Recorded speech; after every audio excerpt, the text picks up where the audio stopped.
అదే RTV app వార్తల్ని క్షణాల్లో చదివే అవకాశం ఉంటుంది. ఒక న్యూస్ పేపర్, ఒక టెలివిజన్ ఛానల్ మీ చేతుల్లో ఎప్పుడూ ఉంటాయి. మాజీ ముఖ్యమంత్రి కల్వకుంట్ల చంద్రశేఖరరావు గారి 70వ జన్మదిన ఉత్సవం సందర్భంగా ఈరోజు దత్తత గ్రామం ఎర్రవెల్లి గ్రామంలో యొక్క అంగరంగ వైభవంగా గ్రామస్తుల యొక్క జన్మదిన వేడుకలను కూడా చేసుకోవడం జరుగుతుంది. అందులో భాగంగానే ఎర్రవెల్లి గ్రామంలో స్థానికంగా ఉన్న పోచమ్మ గుడి వద్ద ఆయుష్ హోమాన్ని కూడా వారు నిర్వహించినది. అందులో భాగంగా స్థానికంగా ఉన్నటువంటి గ్రామస్తులు ఉన్నారు, వారిని తెలుసు. చెప్పండి, ఎటువంటి ఉత్సవాలు జరుపుకున్నారు ఈరోజు జన్మదినం సందర్భంగా? ఏం చెప్తారు గ్రామం తరపున? మేము గతంలో మా గ్రామాన్ని దత్తత తీసుకున్నప్పటి నుండి గత 2016 నుండి మా గ్రామాన్ని ఉనికి లేనటువంటి గ్రామం ఎర్రవల్లి అంటే ఎక్కడ అనే పక్కన విలేజ్ అని చెప్పుకునే గ్రామాన్ని ఇలా దేశానికి ఒక ఆదర్శ గ్రామంగా, ఎర్రవల్లి అంటే ఒక అభివృద్ధి చెందిన గ్రామంగా, ఆదర్శ గ్రామంగా తీసుకుపోయినందుకు చాలా కృషి చేసి వాళ్ళు అభివృద్ధిలో మమ్మల్ని ఒక 20-30 సంవత్సరాలు ముందుకు తీసుకుపోయిన సందర్భంలో గ్రామస్తులమంతా ఏదైతే ప్రతి సంవత్సరం మనకు సంక్రాంతి కానీ, విజయదశమి కానీ, దీపావళి కానీ ఎట్లయితే జరుపుకుంటామో ఫిబ్రవరి 17 అనగానే 2016 నుంచి మేము ఆనవాయితీగా కేసీఆర్ పుట్టినరోజు కూడా మేము ఒక పండుగలా భావిస్తూ ఒక సంవత్సరం బోనాలు కానీ, బొడ్రాయి పండుగలు కానీ, యాగాలు కానీ ఇట్లాంటివి నిర్వహిస్తూ వస్తున్నాము. అదొక మాకు ఆనవాయితీగా ఉంది. అదేవిధంగా ఈ సంవత్సరం మొన్ననే వాళ్ళు ఆరోగ్యం బాగాలేక వారు కారుకి ఆపరేషన్ అయ్యి హాస్పిటల్ నుంచి బయటకు వచ్చిన సందర్భంలో వాళ్ళు మళ్ళీ తిరిగి ఆరోగ్యాలతో బయటకు వచ్చి ప్రజా జీవితంలో మళ్ళీ చురుకైన పాత్ర పోషించాలని, వారి ఆరోగ్యం బాగుపడాలని, ఇంకా ముందుకు వెళ్ళాలని మేము కోరుకొని అలా వారి పేరు మీద పుట్టినరోజు సందర్భంగా ఆయుష్ హోమం నిర్వహించుకోవడం జరిగింది. దీనికి గ్రామస్తులు, పెద్దలు అందరూ సహకరించి విజయవంతం చేసినందుకు వారికి ధన్యవాదాలు తెలియజేస్తున్నాం. ఓకే, అయితే గతంలో 10 సంవత్సరాలు అధికారంలో ఉన్నటువంటి చంద్రశేఖరరావు ఇప్పుడు అధికారం లేకపోవడం వల్ల ఎట్లా అనిపిస్తుంది మీకు? అంటే పదవి ఉన్నప్పుడు ఎట్లా ఉండే, ఇప్పుడు ఎట్లా ఉంది? మాకైతే అంటే పదవి లేదని ఒక బాధ అయితే ఉండొచ్చు. ఆ బాహుబలి సినిమాలో ప్రభాస్ అయితే ఎట్లా ప్రజలలో ఉన్న, ఎందుకంటే ఇన్ని రోజులు మాకు దొరకలేదు దేవుడు, ఇప్పుడు మా మధ్యకే వచ్చిండుగా, మాకు ఎప్పుడంటే అప్పుడు అవకాశం దొరుకుతుంది అనే సంతోషం ఉంది. సరే, ప్రభుత్వం పడిపోయిందని ఒక బాధ ఉన్నప్పటికీ కూడా మాతోటి కలిసి ఉండే అవకాశం మాకు దొరికిందని అట్లా కూడా సంతోషపడుతున్నాం. అయినప్పటికీ రాజకీయంలో గెలుపు ఓటములు అనేది సమానంగా స్వీకరిస్తాం. ఈసారి మా ప్రభుత్వం పోవచ్చు, మళ్ళీ వచ్చేసారి మా ప్రభుత్వం ఖచ్చితంగా వస్తుంది. ఓటమి గెలుపు నాంది కాబట్టి మేము అట్లా కూడా సంతోషపడుతున్నాం. ఇలాంటి బాధ ఏం పడతలేం మేము. అంటే మొన్న జరిగిన నల్గొండ సభ ఒక మొట్టమొదటి సభగా చెప్పుకోవచ్చు, ఎందుకంటే ఓడిపోయిన తర్వాత కేసీఆర్ నిర్వహించే సభ. ఆ సభ వల్ల మీరు ఎట్లా అనిపిస్తుంది మీకు? అంటే బీఆర్ఎస్ పార్టీ ఎట్లా ముందుకెళ్తుంది అనుకుంటున్నారు? అయితే గౌరవ ముఖ్యమంత్రి గారు వాళ్ళ ఆలోచన విధానం ఏంటంటే, మాకు ప్రజలు తీర్పిచ్చి మీరు ప్రతిపక్ష పాత్రలో ఉండండి అని చెప్పినప్పుడు మళ్ళీ రోజు నేను రోడ్ల మీద వచ్చి వాళ్ళకి అవకాశం ఎందుకు అని వాళ్ళు సైలెంట్గా ఉంటే, వాళ్ళ పనేదో వాళ్ళు చేయాల్సినవి చేయకుండా ప్రతిదానికి కేసీఆర్ ఇది చెడగొట్టిండు, మేడిగడ్డ కూలిపోయింది, ఇది అప్పులు చేసిండు అని ప్రతిదీ ఒక వ్యక్తిగత దూషణలు తప్పితే వాళ్ళు ఏం చేస్తారు, వాళ్ళు చేసే హామీలలో ఏం నెరవేరుస్తారని చెప్పకుండా ప్రతిదీ వ్యక్తిగతంగా తీసుకునేసరికి ప్రజలలో మేము మనపై చేసే ఆరోపణలు మనం ఏదో ఒకటి ప్రజలకు తెలియాలంటే మనం సభ ద్వారానే ప్రజలకు తెలియజేస్తామని వాళ్ళు నల్లగొండ సభ తీసుకున్నారని మేము అనుకుంటాం. ఆ సభ ద్వారా మేము చెప్పదలుచుకున్నవి కూడా సార్ కూడా అదే చెప్పిండు, మేము చేసింది తప్పు అయితే దానికంటే మంచిగా చేసి మీరు మళ్ళీ ప్రజలతోటికి వెళ్ళండి, కానీ మమ్మల్ని వ్యక్తిగతంగా మేము ఇంతకుముందు ప్రభుత్వాలు చేసినాయని కేసీఆర్ తిట్టుకుంటూ పోలే కదా. వాళ్ళు చేసిన పొరపాట్లను, గతంలో కాంగ్రెస్ టీడీపీ చేసిన పొరపాట్లను చదువుకుంటూ పోతే 5 సంవత్సరాల కాలం కూడా చదివిపోవు. కానీ అవి పక్కకు పెట్టుకొని కేసీఆర్ గారు తెలంగాణ అభివృద్ధి ఏ విధంగా చేద్దాం, అభివృద్ధికి ఏ విధంగా మనం ఏం చేస్తే బాగుంటుందని అదే దృష్టి పెట్టి వాళ్ళని ఎవరిని కించపరచలే. కానీ వాళ్ళు వ్యక్తిగత దూషణలు చేయడం వాళ్ళకే అది మంచి పద్ధతి కాదు. ఒక గౌరవ ముఖ్యమంత్రి, తెలంగాణ తెచ్చినటువంటి గొప్ప వ్యక్తిని పట్టుకొని ముఖ్యమంత్రి రేవంత్ రెడ్డి గారు చిల్లరగా మాట్లాడడం ఆ పదవికే ఇబ్బందిగా అనిపిస్తుంది. కాబట్టి హుందాగా మాట్లాడాలి, సమస్యలపై మాట్లాడాలి, వ్యక్తిగతంగా పోవద్దని కూడా మేము కోరుకుంటున్నాం. అంటే 70వ జన్మదినం సందర్భంగా కేసీఆర్ గారిని మీరు గ్రామస్తులు కలిశారా ఈరోజు? మేము దరిదాపుగా ఇప్పుడు ప్రతి సంవత్సరం ఏదైనా ఒక కార్యక్రమం చేస్తున్నాం, తెల్లారిపోయి సార్ను కలుస్తాం. ఈరోజు కూడా ఇప్పుడు రమ్మని చెప్పారు. కాకపోతే ఇంకా మా చాలామంది అభిమానులు ఉన్నారు, కొంతమంది పోతే బాగుండదు, అందరం కలిసి రేపు పొద్దున ఉదయం కలుద్దామని మేము అనుకుంటున్నాం. రేపు పొద్దున కలుస్తాం కంపల్సరీ. ఓకే, స్థానిక ఎంపీటీసీ ఉన్నారు. మేడం చెప్పండి, ఎట్లా అనిపిస్తుంది కేసీఆర్ జన్మదినం సందర్భంగా ఈరోజు ఆయుష్ సంబంధించిన కార్యక్రమం నిర్వహిస్తున్నారు కదా, ఎట్లా అనిపిస్తుంది మేడం మీకు? మాకు చాలా సంతోషంగా ఉందండి. ఎందుకనగా కేసీఆర్ సార్ రాకముందుకు మా గ్రామాన్ని మేము చూసుకోవడానికి కూడా ఒక చరిత్రగా చెప్పుకోవాల్సి వచ్చింది. మన పురాతనం ఏ విధంగా ఇండ్లు కట్టడాలు ఏ విధంగా ఉండేవి మావి అనేది పిల్లలకు ఏ విధంగా చరిత్రలు చెప్పుకుంటామో ఆ విధంగానే మా విలేజ్లో కూడా ఒకప్పుడు రోడ్లు నీళ్లు ఏవీ లేని పరిస్థితి మాది. అలాంటి స్థితి నుండి మేము ఈరోజు ఇంటిలో నల్ల విప్పగానే మాకు మంచినీళ్ళు రావడం జరుగుతుంది. రోడ్లు కానీ ఇండ్లు కానీ మేము చాలా అభివృద్ధి చెందినము. చాలా ఒక విధంగా చెప్పాలంటే ఒక 100 ఏళ్ళు వెనకకున్నోళ్ళము ముందుకెళ్ళిన విధంగా మేము చాలా అభివృద్ధిలో ముందడుగులో ఉన్నాము. తెలంగాణలోనే మా ఊరు ఎర్రవెల్లి గ్రామం అనేది అసలు ఊరు చెప్పుకోవడానికి పేరు అనేది మా ఊరు పేరు ఎవరికి తెలియదు. మా మండల స్థాయిలోనే మా ఊరు పేరు తెలియని పరిస్థితిలో ఉన్నాం మేము. ఈరోజు ప్రపంచ స్థాయిలో ఎర్రవెల్లి గ్రామము అంటే అభివృద్ధిలో ముందడుగులో ఉన్నదని మాకు ఇప్పుడు చాలా పేరు ప్రఖ్యాతులు గాంచడానికి ముఖ్య కారణం కేసీఆర్ గారే. కేసీఆర్ గారు రాకముందుకు మాకు ఈ అభివృద్ధి అనేదే లేదు. మాకు అభివృద్ధి చెందడానికి కారణమైన కేసీఆర్ గారి పుట్టినరోజు సందర్భంగా మేము ఈరోజు ఆయుష్ హోమాన్ని నిర్వహించడం జరిగింది. ఆయుష్ హోమం నిర్వహించడం వల్ల ఆయనకు ఆయుర ఆరోగ్యాలతోటి సుఖ సంతోషాలతోటి ముందుగా ఆయన నిండు నూరేళ్ళ ఆయుష్తో జీవించాలని మా గ్రామం మరింత అసలు సంతోషకరమైన విషయం ఏంటంటే ఆయన మొన్న అనారోగ్యం నుంచి కోలుకొని ఈరోజు మళ్ళీ మా కళ్ళ ముందు కనబడడం వల్ల మాకు ఒక పెద్ద దిక్కు మాకు వచ్చినట్టుగా మేము చాలా సంతోషంగా ఉన్నాము. ఎందుకంటే ఒకప్పుడు ఉన్న పరిస్థితికి మాకు ఇప్పటికీ అసలు చెప్పుకోరాని పరిస్థితి.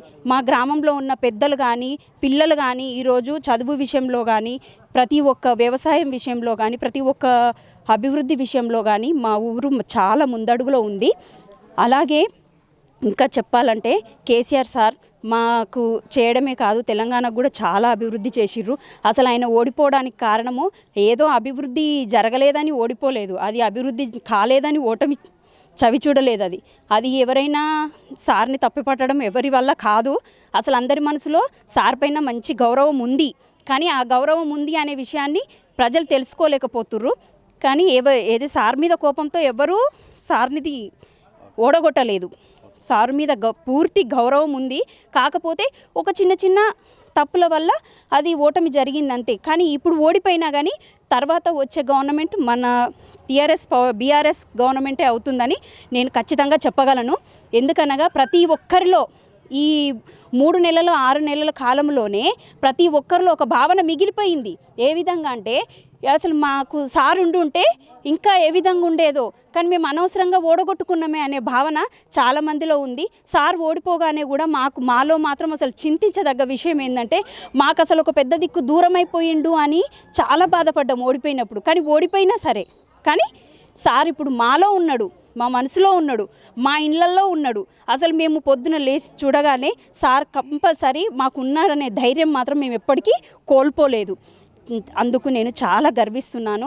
మా గ్రామం కూడా చాలా గర్వపడుతుంది. సార్ రాకముందుకు ఇప్పటికీ మాకున్న ఉన్నత స్థితిని మేము చెప్పుకోదగ్గది.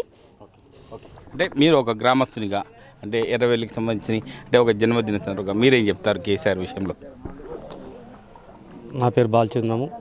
సారు ఎర్రవల్లి గ్రామాన్ని దత్తత తీసుకొని ఒక వీడిస్ కమిటీ వేసి పలు అభివృద్ధి కార్యక్రమాలు ఊరికి ఏమేమి కావాలనో అవన్నీ ఒక్కొక్క అంశం మీద దాని డెవలప్మెంట్ అంటే ఇండ్లు లేని నిరుపేదలు ఇక్కడ చాలామంది ఉండిండ్రు. చాలా మంది బతుకుదెరు కొరకు వలసలు పోయిర్రు. ఆ వలసలు పోయిన కాలంలో కూడా మా పూర్వీకులంతా మా పాలెలు మాకు తెలియనటువంటి ఇది ఉండే. అసలు సార్ దత్తత తీసుకున్నాక మా పూర్వీకులు వచ్చిర్రు, ఊరు గ్రామ అభివృద్ధి అయింది. అందరికీ ఒకటే రకంగా కులమత భేదం లేకుండా 200 గజాలతోటి డబుల్ బెడ్రూమ్లు కట్టడం జరిగింది. ఊరు రైతులు బాగుండాలని చెరువు కుంటలు తోడిచ్చిండు, మంచిగా దానిలో నీళ్ళు నింపిండు. నెటాఫియం కంపెనీ ద్వారా డ్రిప్ ఇరిగేషన్ ద్వారా మంచిగా 200 ఎకరాలకు ఒక సబ్ జోన్ చేసి జోన్ కింద 4 సబ్ జోన్లు చేసి 200 ఎకరాలు పారించుకుంటూ నెటాఫియం కంపెనీతో డ్రిప్ ద్వారా పంట పండించుకుంటూ ఏకదాటిగా మంచి ముందుకు పోవాలని చెప్పి సుఖ సంతోషాలతో ఉండాలని చెప్పి మంచిగా అభివృద్ధి చేసిండు. అలాగే గ్రామానికి వస్తే సీసీ రోడ్లు కానీ స్కూలు పిల్లలకు మంచిగా అందుబాటులో ఉన్న చిన్న బిల్డింగ్ ఉండే, మాకు బిల్డింగ్ లేకపోతే పెద్ద బిల్డింగ్ స్కూల్కి, ఎందుకంటే ఇంకా 20-30 ఏళ్ళ దాకా కూడా సరిపోయినటువంటి బిల్డింగ్ కట్టించిండు మాకు. గ్రామ పంచాయతీ మన జిల్లాలో కూడా ఎక్కడ ఉండదు, మన మండలాలలో కూడా ఉండదు, అంత మంచిగా గ్రామ పంచాయతీ కట్టించిండు. స్కూల్కు సరిపోను వాలంటీర్లను ఇచ్చిండు. కొన్ని వాలంటీర్లను కూడా తక్కువ పడ్డప్పుడు కూడా మా గ్రామస్తులు మన ఇక్కడ డోలర్ సహకారంతో అందించుకుంటూ మనం కూడా ఉన్నత విద్యలకు ఎదగాలని చెప్పి మా గ్రామ సర్పంచ్ గారు కానీ ఎంపీటీసీ గారు కానీ మా యువకులు కానీ మా గులాబీ దళం కానీ అట్లా అందరూ సార్ పేరు ఖరాబ్ చేయకుండా అందరం మంచిగా ముక్కమ్మడిగా పోరాటం చేసుకుంటూ ఒక ఉద్యమ స్ఫూర్తితోటి విద్యను అందించుకుంటున్నాము. పంటలు కూడా పాడి పంటలు కూడా అట్లనే పండించుకుంటున్నాము. మంచిగా ఇంటికో పాడి గేదెని ఇచ్చింది సార్ మాకు. వీటితోటి పాడి పోషణ చేసుకుంటూ కూడా రైతులు కొంచెము ఎందుకంటే కూరగాయల మందమైన లాభసాటిగా పిల్లలు పౌష్టికాహారం ఉండాలని చెప్పి పాలు పిండుకుంటూ పంటలు పండించుకుంటూ మంచిగా బతుకుతారు. అయితే సార్ ఏంటంటే సార్కు మేము ఎల్లవేళలా ఆయన ఉన్నంతకాలం కూడా ఎర్రవల్లి గ్రామం తరపున ఆయనకు రుణపడి ఉంటాము. మన కేసీఆర్ అంటే కేసీఆర్ ఎవరో కాదు, మా తండ్రి లాంటి వారు. మన గ్రామానికి ఒక దత్తత తీసుకొని ఒక రూపురేఖలు మార్చిన గ్రామ అభివృద్ధి కూడా ఇంత మంచిగా అవుతుందని చెప్పి మేము కళలో కూడా ఊహించుకోలే. అది మా పూర్వీకులు చేసుకున్న పుణ్యంగా భావించి సార్కు ఈ 70వ పుట్టినరోజే కాదు 105వ పుట్టినరోజు కూడా మేము కళ్ళ చూడాలని కోరుకుంటూ సారు నిండు నూరేళ్ళు ఆయుర ఆరోగ్యాలతోటి సుఖ సంతోషాలతో ఉండి మళ్ళీ వచ్చే గవర్నమెంటు 100% మనదే రావాలని కోరుకుంటూ సార్కు ప్రత్యేక ధన్యవాదాలు మన ఎర్రవల్లి గ్రామం తరఫున తెలుపుకుంటున్నాం. మీరు చెప్పండి, అంటే ఎట్లా అనిపిస్తుంది మీకు? అంటే 70వ జన్మదినం సందర్భంగా కేసీఆర్ గారు మొన్నటి వరకు ఆరోగ్య పరిస్థితి అట్లా ఉండే, ఇప్పుడు మీరు జరుపుకుంటున్నారు, అంటే ఎట్లా అనిపిస్తుంది మీకు? మా గ్రామాన్ని దత్తత తీసుకోవడం వల్ల చాలా సంతోషపడ్డాము. 2015-16 దత్తత తీసుకుని ఇప్పుడు 24 ప్రతి ఏటా ఏదో కార్యక్రమం చేస్తూనే ఉంటున్నాము. ప్రతి ఏటా కార్యక్రమంలో భాగంగా ఈ సంవత్సరము మొన్ననే కేసీఆర్ సార్ కింద పడి ఆరోగ్యం బాగాలేనందున గ్రామస్తులంతా ఏకతాటికి వచ్చి ఆయుష్హోమం నిర్మిద్దామని అందరూ అనుకున్నారు. కాబట్టి ప్రతి ఏటా కూడా ఏదో ఒక కార్యక్రమంలో భాగంగా మా కేసీఆర్ సార్ గారికి ఎంత చేసినా మేము తక్కువనే. కాకపోతే ఈ ప్రతి సంవత్సరం ఏదో ప్రోగ్రాం చేస్తామని కేసీఆర్ సార్కి రుణపడి ఉంటామని ఆశిస్తున్నాం. అంటే మీరు చెప్పండి, అంటే ఒక గ్రామస్తునిగా కేసీఆర్ గారికి జన్మదినం ఎంతో అంగరంగ వైభవంగా గ్రామంలో నిర్వహించారు కాబట్టి మీరేమంటున్నారు ఆ విషయంలో? ముందుగా 70వ జన్మదినం సందర్భంగా రాష్ట్ర మాజీ ముఖ్యమంత్రి వర్యులు కల్వకుంట్ల చంద్రశేఖరరావు గారికి, గజ్వేల్ ఎమ్మెల్యే మా కేసీఆర్ సార్ గారికి ముందుగా జన్మదిన శుభాకాంక్షలు తెలియజేస్తున్నాం. అయితే మా గ్రామాన్ని పునర్నిర్మాణం చేసినటువంటి అభివృద్ధి ప్రదాత ముఖ్యమంత్రి, రాష్ట్ర ముఖ్యమంత్రి మాజీ అయినటువంటి కేసీఆర్ గారి బర్త్డేను 2016 నుండి నేటి వరకు ప్రతి సంవత్సరము గ్రామస్తుల ఐక్యతతోటి అందరితో కలిసి కుల మతాలకు అతీతంగా కలిసి ప్రతి సంవత్సరం ఫిబ్రవరి 17న ఒక వేడుకలాగా చేసుకుంటాం. ప్రతి ఒక్కరు ప్రతి ఏటా వివిధ రూపాల్లో ఒక్కొక్క సంవత్సరం ఒక్కో రకమైనటువంటి పండుగలాగా నిర్వహిస్తాం. దీనికి అందరూ మా గ్రామస్తులందరూ సహకరిస్తారు. ఒక పండుగలాగా నిర్వహించుకున్నాం కాబట్టి గ్రామస్తులందరికీ ఒక పండుగ అయిపోయింది. అంటే ప్రతిసారి ఉన్నన్ని రోజులు, అంటే ఈరోజు ఆయన ఇటీవల కాలు తుంటి వెంక ఎరిగి గాయపడి మళ్ళీ తిరిగి కోలుకొని ప్రజాక్షేత్రంలోకి వచ్చింది కాబట్టి ఆయన తిరిగి మళ్ళీ ప్రజాక్షేత్రం రావాలి, మళ్ళీ రాష్ట్ర ముఖ్యమంత్రిగా చూడాలని కోరుతూ ఈరోజు ఆయన సంపూర్ణ ఆరోగ్యంగా ఉండాలి, ఆయన ఆయురారోగ్యంగా అష్టైశ్వర్యాలతో ఉండాలని కోరుకుంటూ ఈరోజు మా గ్రామంలో ఆయుష్హోమం నిర్వహించడం జరిగింది. గ్రామస్తులందరూ సహకరించి ఈ వేడుకలో పాల్గొని అంగరంగ నిర్వహించినటువంటి కార్యక్రమం ఇది. అంటే దేశంలోనే ఎర్రవల్లి గ్రామం అనేది ఒక ఉత్తమ గ్రామ పంచాయతీగా తీర్చిదిద్దిన ఘనత మాజీ ముఖ్యమంత్రి చంద్రశేఖరరావు అని చెప్పవచ్చు. ఎందుకంటే మేము ఒక తండ్రిలాగా ఒక పెద్ద మా కుటుంబానికి పెద్దగా భావించి మేము అనుకుంటున్నాం తప్ప ఓడిపోయిందని చెప్పి మేము చింతన లేదు. మాకు పెద్ద దిక్కుగా ఉన్నటువంటి మాజీ ముఖ్యమంత్రి రాబోయే రోజుల్లో మళ్ళీ ముఖ్యమంత్రిగా చూడాలని చెప్పి ఒక గ్రామస్తులు కూడా కోరుకోవడం జరుగుతుంది. కెమెరామెన్ ఎల్లూరుతో మహేష్, ఆర్టీవీ, ఉమ్మడి మెదక్ జిల్లా. మరిన్ని వీడియోస్ కోసం ఛానల్ ని సబ్స్క్రైబ్ చేయండి. లేటెస్ట్ అప్డేట్స్ కోసం వాట్సాప్ ఛానల్ ని ఫాలో చేయండి. అండ్ లింక్ డిస్క్రిప్షన్ లో ఉంది.